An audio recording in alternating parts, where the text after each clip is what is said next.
Purtroppo i giornali cercano sempre una contrapposizione a tutti i costi e questo fa male ai cittadini prima di tutto e fa male al diritto e alla legge che noi vogliamo che venga rispettata. Allora, non ci si può basare sulle voci pericolose e tendenziose che vengono da questi barconi, di questi trafficanti di morte di esseri umani. Perché?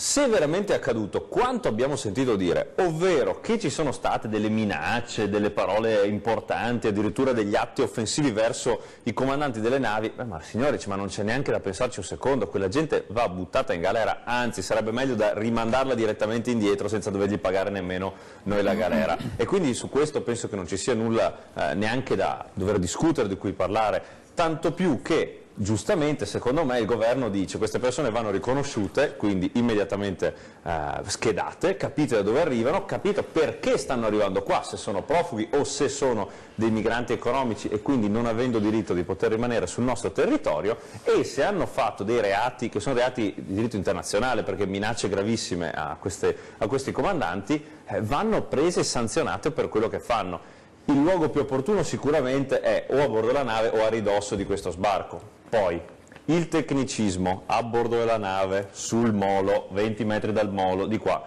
a me non importa sinceramente, sarò magari io troppo diretto in questo, ma a me interessa che vengano presi responsabili di quello che sta accadendo. Fortunatamente sono poche persone, una sessantina di persone, vediamo invece altri temi pericolosi, insomma preoccupanti, di cui stavamo discutendo adesso, dove Malta decide ancora una volta, o forse non decide, di prendersi le proprie responsabilità. Quindi altre 490 persone in direzione Malta che vengono ignorate e vengono lasciate scorrere verso l'Italia.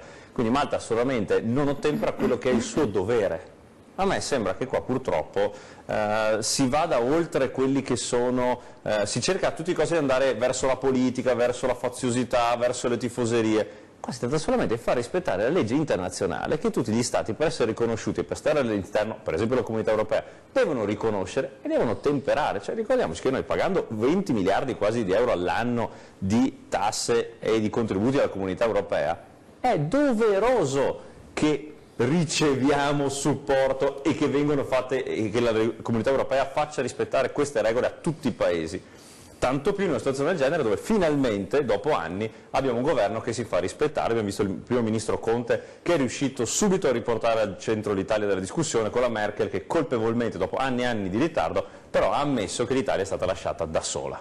Quindi ripartiamo da questo, ripartiamo da non la speranza, ma da questi primi risultati oggettivi che già abbiamo in mano, e su questi però diciamo che è solamente l'inizio di questo viatico.